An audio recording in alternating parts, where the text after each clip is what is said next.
জগৎবল্লভপুর থেকেও তারা আসবে। আমাদের সবগুলোর এখানে হচ্ছে সবগুলো তারা পায় বা দেখার সুযোগ পায়, এবং আমরাও চেষ্টা করি যতটা সম্ভব তাদেরকে ভালোভাবে, সে স্টুডেন্টই হোক বা কোনো ফার্মার্স হোক, তারা যাতে নিতে পারে, যা কিছু করতে পারে। আর আমাদের এই ফার্মে যেটা আছে, আমাদের মেনলি এটা ফোকাস ফার্ম হচ্ছে অ্যানিমাল হাজবেন্ডারির উপরে, মেনলি পোলট্রির উপরেই আমাদের এটা ফোকাস ফার্ম। এবং তারপরে আছে এগ্রিকালচার এবং ফিশারি। এগ্রিকালচারেও কতগুলো প্রোডাক্ট এখান থেকে ফোকাস করা আছে। আর ফিশারিরও আমাদের পুকুর আছে, মাছ চাষ হয়। যাদের ফিশারি অ্যালাইড সিলেবাসের মধ্যে থাকে, জিজ্ঞেস করলে উনিও সাহায্য করতে পারবেন বা বলে দিতে পারবেন। এই পোলট্রি ফার্মের মধ্যে আমাদের যে সমস্ত পাখিগুলো আমরা মেনলি করি, আমরা এখানে আমাদের হ্যাচারি আছে। হ্যাচারি বলতে আমরা এখানে আমরা ডিম খাবার ডিম বিক্রি করি, আমরা ডিম প্রোডাকশন করি এবং সেই ডিম থেকে বাচ্চা তৈরি করি, এবং সেই বাচ্চাটা আমরা এখান থেকে ডাইরেক্ট বিক্রি হয়। এবং বিভিন্ন আমাদের প্রাণী সম্পদ বিকাশ বিভাগ আমাদের এখান থেকে যেমন প্রতি সপ্তাহে 5,000 করে বাচ্চা ওরা নেয়, এখনো চলছে, এই মাসে শেষ হয়ে যাবে। তাদের আমরা সাপ্লাই দিই। এছাড়া বিভিন্ন ওই যে বলছেন এন্টারপ্রেনারশিপ, তারা কিন্তু এখান থেকে বাচ্চা নিয়ে যায়, নিয়ে গিয়ে তারাও ফার্ম তৈরি করে, এবং তাদেরও কোনো টেকনিক্যাল নোহাও যদি কিছু জানার থাকে তাহলে সেগুলো তারা আমাদের সাথে ডিসকাস করতে পারে। একদিনের ট্রেনিংয়ে যে বিশাল কিছু হয়ে যাবে তা না, তবে একটা মোটামুটি আমরা একটা আইডিয়া দিয়ে দেবো। এখানে যেগুলো হয় মেনলি পোলট্রির সাইড আছে আর ডাক সাইড। পোলট্রির মধ্যে ফাউল আর ডাক। পোলট্রি ফাউল সাইডে কি কি আছে, আমাদের এখানে আড়াইয়ার পাখি আছে, রোড আইল্যান্ড রেড, আরেকটা আছে বনরাজা আছে, করকনাথ আছে, সিল্কি আছে, গিনি ফাউল ছিল, গিনি ফাউল আমরা এই সপ্তাহে ছেড়ে দিলাম কারণ প্রোডাকশন ভালো হচ্ছে না। টার্কি আছে। আচ্ছা, লড়াই করার জন্য যে দেশি মুরগি হয় অ্যাশিল ব্রিড, সেটাও আমাদের এখানে আছে। কোয়েল আছে, এবং হাঁসের মধ্যে যেগুলো হচ্ছে ডিম দেয় সবচেয়ে বেশি, খাকি ক্যাম্বেল, তাদেরও আমাদের ইউনিট আছে। খাকি ক্যাম্বেল এবং হোয়াইট পেকি। হোয়াইট পেকি সাদা মাংস এবং ডিমের দুটোর জন্য। এইগুলো পুরোপুরি সকলে মিলে দেখতে পারবেন, এবং এগুলোর উপরে আমি জাস্ট কিছুটা বা এনারাও আছেন যেগুলো ওনাদের রিলেটেড হবে, সেগুলো সকলে মিলে আমরা আলোচনা করব, করে তারপরে মেনলি প্র্যাকটিক্যাল বেস করি আমরা এই ফার্মটা ভিজিট করাবো। যেটা আছে এখানে ভার্মি কম্পোস্ট, সেটা দেখতে পাবেন। আমরা কদিন আগেই ওটা হারভেস্ট করেছি, কিছুগুলো আছে, নেক্সট পেজ রেডি করবো, সেই কিছুগুলো এগুলো দেখতে পারেন। মাসে আমাদের এটা খারাপ, তাও কয়েকটা বেড মতো আছে, সেটাও দেখতে পারেন। আর সিড প্রোডাকশন তো এইখানটা নয়, সিড প্রোডাকশন আমরা হচ্ছে ফার্মার্স ফিল্ডে করি, ওখানে কন্ট্রাক্ট বেসিসে করা হয়। এছাড়া এই টুকটাক সবজির চাষ আছে, অ্যাজোলা প্রোডাকশন, এই মোটামুটি আমাদের এগ্রিকালচার তার সঙ্গে ফিশারি রয়েছে, এগ্রিকালচার রয়েছে। ফিশারিতে আমাদের 5টা পুকুর রয়েছে। ইন্টিগ্রেটেড ফিশ ফার্মিং ইকোনমিক জিওলজিতে পড়ানো হয়, তার এখানে প্র্যাকটিক্যাল রয়েছে, প্র্যাকটিক্যালি করানো হচ্ছে। 2টো পুকুর আমাদের হাঁসের সঙ্গে মাছ চাষের সম্পর্ক রয়েছে। হাঁসের ক্ষেত্রে যেটা ওয়েস্ট প্রোডাক্ট, সেটাই হচ্ছে ফিশারিতে মাছের ক্ষেত্রে বেনিফিশিয়ারি। হাঁস ড্রপগুলো যখন পুকুরে পড়ছে, সেখান থেকে বিভিন্ন ধরনের প্ল্যাঙ্কটন হচ্ছে, ফাইটোপ্ল্যাঙ্কটন এবং মূলত জু প্ল্যাঙ্কটন হচ্ছে, যেগুলো মাছের খাবার হয়ে যাচ্ছে, যার জন্য ওই পুকুরে মাছের আমাদের কোনো ফিড দিতে হয় না। লাইনিং করতে হয় মাঝে মধ্যে, যাতে পিএইচটা ঠিক থাকে। নেটিং করার নিয়ম, মাসে অন্তত একবার নেটিং করতে হয় পুকুরে। আর হাঁসের ড্রপগুলো প্রতিনিয়ত পুকুরে পড়ছে, তারপরে ভালো প্রোডাকশন হচ্ছে, কোনো আলাদা ফিডের জন্য ইনভেস্টমেন্ট ছাড়াই। এছাড়া আমাদের এই ফার্মের বাইরে আর একটা ফার্ম আছে, এই জাস্ট রোডের পাশে, সেখানে 3টে পুকুর রয়েছে। সেখানে আমরা ফিড দিয়ে বাইরে থেকে চাষ করা হয়, এবং এই মাস থেকে আমরা শুরু করব এখানকার যে ডাক ড্রপস বা পোলট্রি লিটার যেগুলো বাড়তি হয়ে যাচ্ছে সেগুলো আমরা গাড়ি করে বয়ে নিয়ে ওখানে করে দেবো, যাতে আমাদের ফিডের খরচটা কমে যায়। এবং ইন্টিগ্রেটেড ফিশ ফার্মিংয়ে মাছের কোয়ালিটি অনেক ভালো হয় এবং প্রোডাকশানও অনেক ভালো হয়।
তারপরে মাছের গুঁড়ো, এগুলো সব এনে তার সঙ্গে ক্যালসিয়াম দাম দেখিয়ে দাম সব।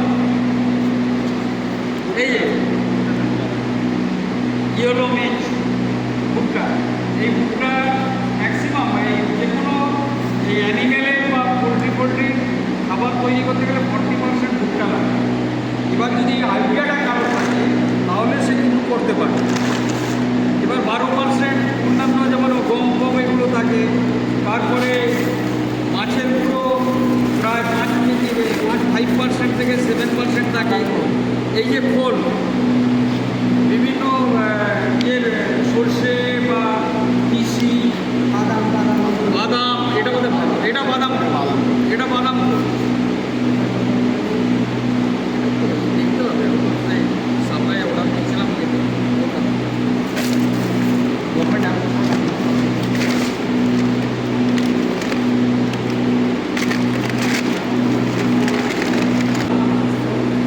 উদার কি এটাও দেওয়া হয়, ভাঙা চাল দেওয়া হয়, গম আছে না, গমটা শেষ হয়ে গেছে, গম দেওয়া হয়, ডাল শস্য দেওয়া হয়,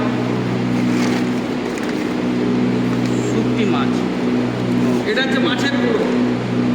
এই শুটকি মাছ অ্যাকচুয়াল 5%-এর মতো, 5 থেকে 7% মতো এই শুটকি মাছের গুঁড়ো দিত 1 কুইন্টালে।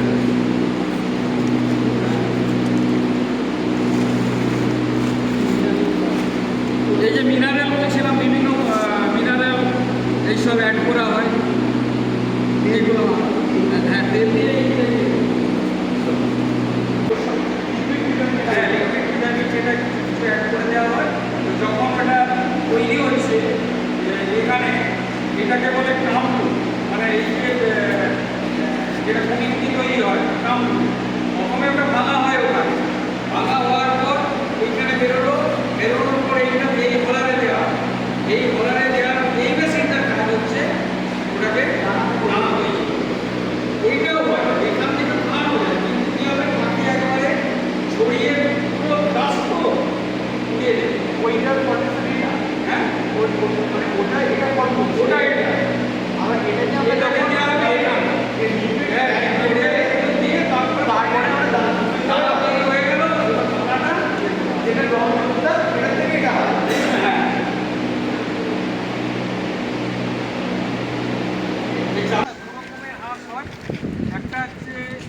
খাকি ক্যাম্পেল, আর একটা হচ্ছে হোয়াইট পেকিং। হাঁসকে দুভাবে চাষ করা যায়, আমি জলে ছেড়ে করতে পারি আর জলে না ছেড়েও করতে পারি। এখানে যেহেতু আমাদের একটা পুকুর আছে, আমরা এখানে এই হাঁসগুলোকে রেখেছি। এর মধ্যে খাকি ক্যাম্বেলগুলোই জলে বেশি নামে, আর এই সাদা হাঁসগুলো জলে বেশি নামে না। খাকি ক্যাম্বেল বছরে 250-র উপর ডিম দেয়, 250 থেকে 280, আর এটা 250-র মধ্যে ডিম দেয় সাদাটা। কিন্তু এর যে মাংসটা অনেক বেশি হয়, বাজারে এটার অনেক বেশি, এর পালকও অনেক কাজে লাগে। তবে আমাদের এখানে পালক ছাড়ানো হয় না, আমরা তো গোটা বিক্রি করে দিই, সুতরাং পালক তুলি না। এই যে পুকুরটা আমাদের, এইখানে ওরা সকালবেলা আমরা খাবার কিন্তু ওখানে দিই, ওই যে জল দেওয়া আছে, খাবার দেওয়া আছে, এই খাবার জল দিয়ে হাঁসকে সবসময় জল দিয়ে দিতে হয়। দিয়ে এরা সারাদিন এই ঘুরে ফিরে বেড়ায়, এখানে থাকে। রাত্রিবেলা কিন্তু ওই ঘরে ঢুকে যায় এবং ওদের ডিমটা দেয় ওই ঘরের মধ্যে, ঘরের মধ্যেই ওরা ডিম দেয়। হাঁস রাত্রে ডিম দেয় আর মুরগি দিনে ডিম দেয়। হাঁসের সুবিধা হচ্ছে রাত্রেবেলা ডিম দিয়ে দিল, ওর সকালবেলা ছেড়ে দিলাম, পুকুরে হবে। আমাদের অ্যাকচুয়ালি পুকুর ছাড়াও একটা হাঁসের আছে ফার্ম, সেটা এরপরে সেগুলো আমরা বাচ্চাগুলো একটু দেখছে, যেগুলো ছোটো টাইপের, সেগুলো আমরা রেখেছি, সেটা দেখাবো আমি একবারে এন্ডে শেষে। হ্যাঁ, আর যারা অসুবিধা হবে তারা বাইরের দিকে এসে ঘুরে আসবে।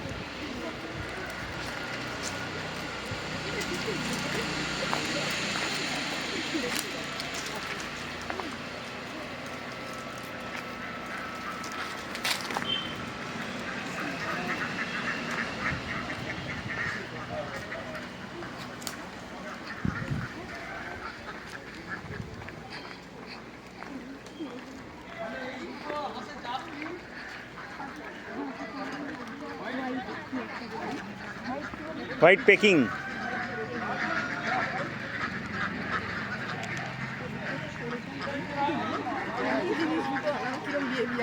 কেউ জননাম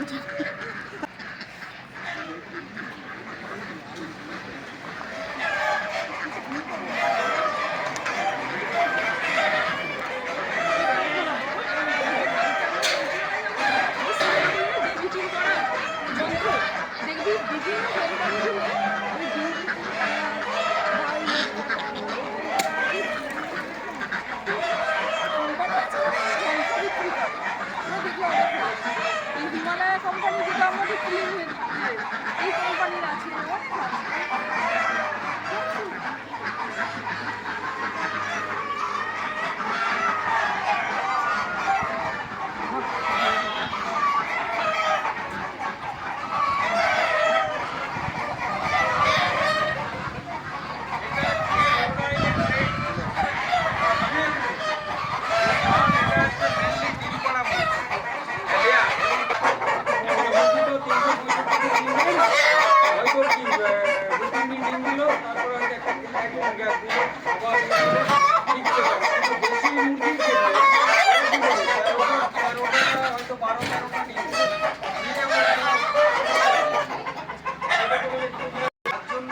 বছরে ওই 250-র মতো ডিম, এদের 220 থেকে 250-র মতো ডিম এটাই পাওয়া যায় এক একটা মুরগি।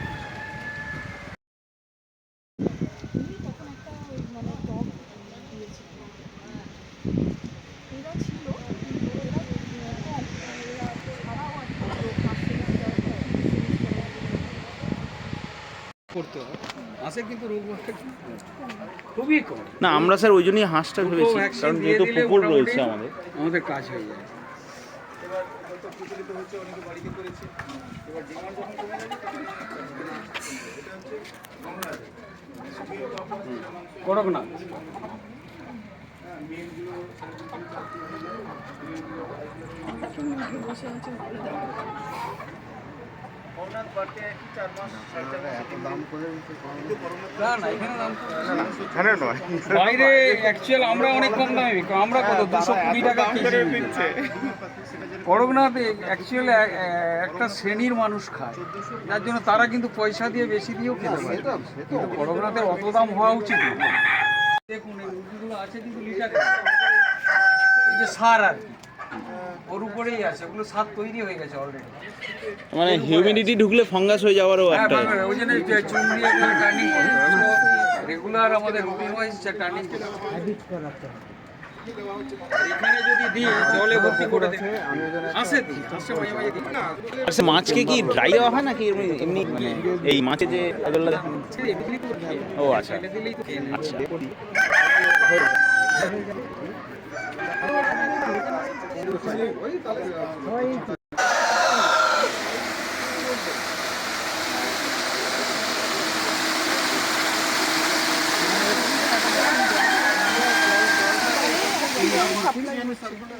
আচ্ছা।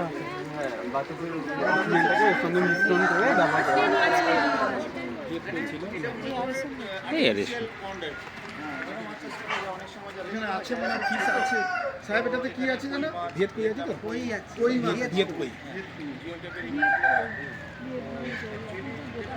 এখন বাজার নেই। মাঝখানে ওই সবাই তৈরি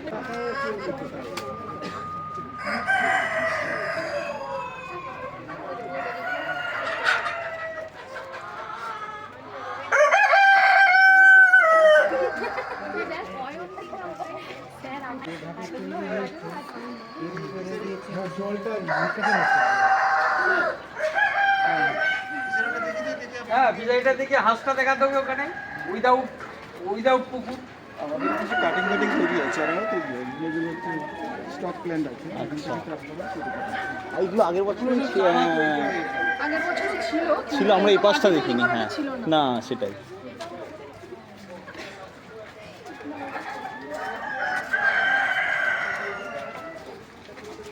দেখে নাও।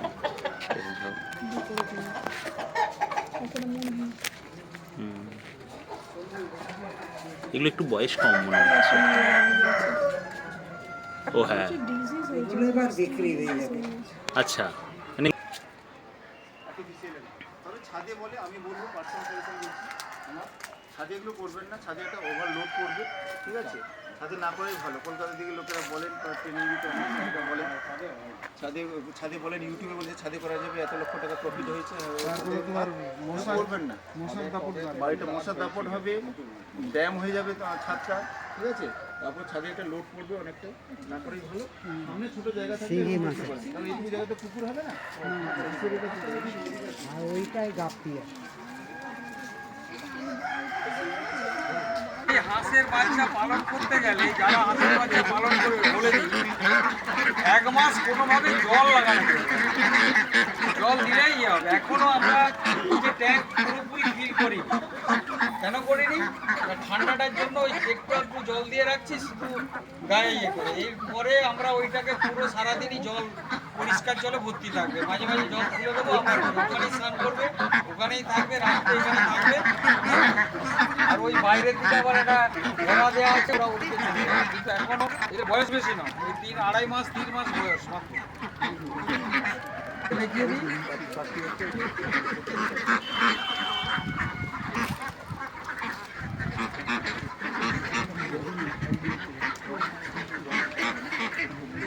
হ্যাঁ, এটা আবার ঠিক আছে, সকালবেলা একবার ছেড়ে দিয়েছে, আবার জল দিয়ে গেছে, আবার এই যে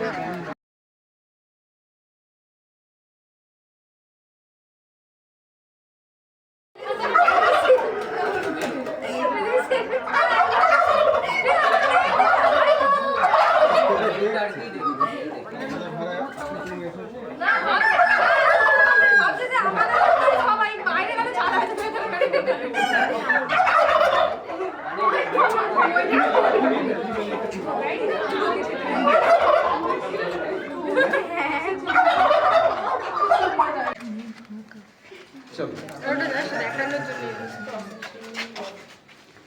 আচ্ছা, এইখানে একটা ওই কাগজ দিয়ে রাখা হয় যেটা বলছিলেন আপনি। প্রথম 3 দিন কাগজ, হুম।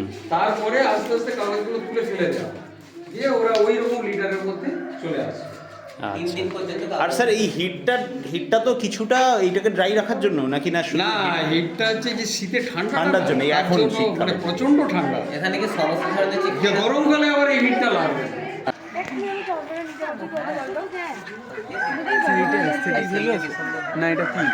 এটা কি কোনটা এটা? ও হ্যাঁ, সিল্কি। সিল্কি মেনলি হচ্ছে মানে দেখতে সুন্দর বলে। দাদা ওই যে মোটা হচ্ছে আর সেই সাদা দুটো যেখানে বসে আছে হ্যাঁ দেখা হয়েছে সব।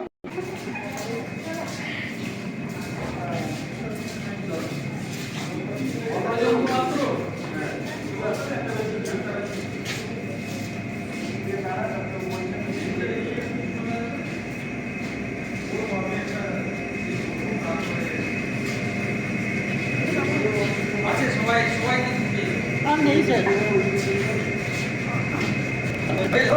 আমরা সব এটা কি ইনকুবেটর। হ্যাঁ, এটা দুটো পার্ট, একটা হচ্ছে হ্যাচার, একটা সেটার, একটা হ্যাচার। অ্যাকচুয়ালি হ্যাচারের প্রয়োজন হলো কেন? এমনিতে যে কোনো মুরগি বা যে কোনো প্রজাতি তারা ডিম পাড়ে, বাচ্চা তোলে, কিন্তু আমাদের বাণিজ্যিকভাবে করার জন্য হ্যাচারির প্রয়োজন, যাতে আমরা বেশি পরিমাণে বাচ্চা তৈরি করতে পারি। যখন যেমন আমাদের দরকার হবে সেভাবে আমরা বাচ্চাটা তৈরি করব। কিন্তু এর যে কার্যকরিতা সেটা কিন্তু মুরগি যেটা করে সেইটাই। একটা মুরগি বাড়িতে দেখেছো কারণ কোথায় সে ডিম আছে, ডিম দেওয়ার পর ডিমে বলে তারপরে কি করো, কার বাড়িতে মুরগি আছে? আলাদা একদিন দেখেছো? কেউ দেখেছো আছে বাড়িতে মুরগি? দেখো, আচ্ছা দেখলে মুরগিটা বাড়ি যাই হোক তারা তো বিয়ে করতো, বসে দিল, তারপর সে বসে থাকে। মুরগির ক্ষেত্রে ওই তাওয়া দেওয়া যেদিন থেকে শুরু করলে 21 দিন টাইম লাগে, 21 দিন পরে বাচ্চা পাবে। হাঁসের ক্ষেত্রে 28 দিন টাইম লাগে, টার্কির ক্ষেত্রে 28 দিন টাইম লাগে, কোয়েলের ক্ষেত্রে 16 থেকে 17 দিন টাইম লাগে। এইভাবে বিভিন্ন সিল্কিরও 21 দিন লাগে। এভাবে বিভিন্ন প্রজাতি ওই মুরগিটাকে ওখানে বসে থাকে। কিন্তু মুরগিটা যদি বসে থাকে সে তো আর ডিম দেবে না, তার কিন্তু আর একটা বাচ্চা পাবো, 12টা বা 10টা ডিম থাকে, 8টা 9টা বা 10টা বাচ্চা পেয়ে পাবো না। সুতরাং তার যে মেয়ে থাকে সেই মেয়ে গাছটা আমাদের কাছে দাঁড়াও। মা কি করে? এখন সে মা কি করে? ডিমটা পরে বসে বসে ওই মুরগিটাকে নিচে দিকে দেবে টেম্পারেচার থাকে। টেম্পারেচার কত? সেই টেম্পারেচার হচ্ছে 99 ডিগ্রি ফারেনহাইট। এর নর্থে সবদিকে জল ফুটতে থাকবে 99 ডিগ্রি ফারেনহাইট। আমি যা বলবো সবই ফারেনহাইট থেকে ছেড়ে নাও। যদি কারো মনে করা দিতে থাকে ওই সিবাই করে মাইনাস 46 লাইন একটা কাপড় তুলে দিয়ে হ্যাঁ, এই যে ডিম, এই ডিমটা তাহলে মা একটা কি করছে, পাম্প দিচ্ছে, তাহলে তাতে আমার একটা অবস্থা এখানে করতে হবে। হ্যাঁ, দুই হচ্ছে মা ডিমটাকে মাঝে মাঝে মুড়িয়ে ঘুরিয়ে পজিটিভটাই করছে, এই পাশে মানে তার মানে কি সে ডিমটাকে ঘুরিয়ে দিচ্ছে, এখানে দিকে ওইদিকে মাঝে মাঝে করে, তাহলে ওই যে ডিমটা ঘোরানো বা টার্নিং সেটা শুধু দেখার জন্য। আমার এখানে টেম্পারেচার কত আছে? দুটো আছে, একটা হচ্ছে ড্রাই যেটাতে জল, আর একটা জলের মধ্যে ঢোকানো আছে, একটা ড্রাই একটা ওপেন। ড্রাইটা আমরা রাখি সবসময় 99 ডিগ্রি থেকে 99.5 ডিগ্রি, আর ড্রাইটা থাকে 86 এর উপরে আপ টু 90 ডিগ্রি। এইটা যখনই হবে ওখানে যে থার্মোমিটারগুলো আছে ওগুলো অটো কাটবে। যদি কোনো কারণে না কাটে তাহলে কি করবে? ডিমগুলো এই পুরো টেম্পারেচার উঠে যাবে, ডিমগুলো সব নষ্ট হবে। তার জন্য এটা আমাদের 24 আওয়ার্স প্রতি 5-7 মিনিট ছাড়া ছাড়াই আমাদের পর্যবেক্ষণ সব।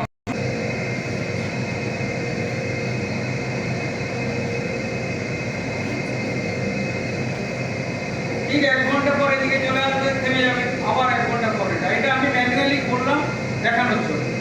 ওর এখানে সব অল্প করা আছে, ওর যখন দরকার হবে ঠিক পর সব লাগানো আছে যন্ত্র।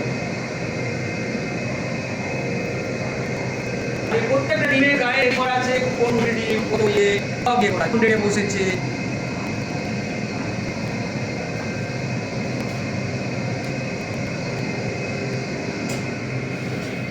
দেখা গেল চলো ওই দিক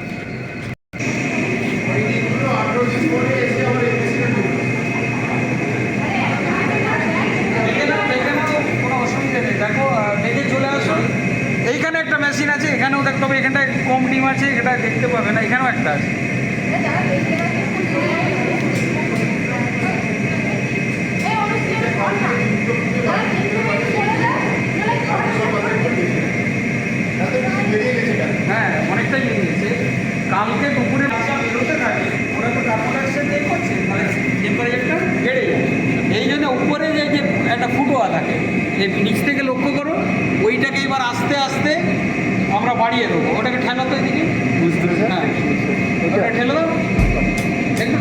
খেলে আবার এইটা? হ্যাঁ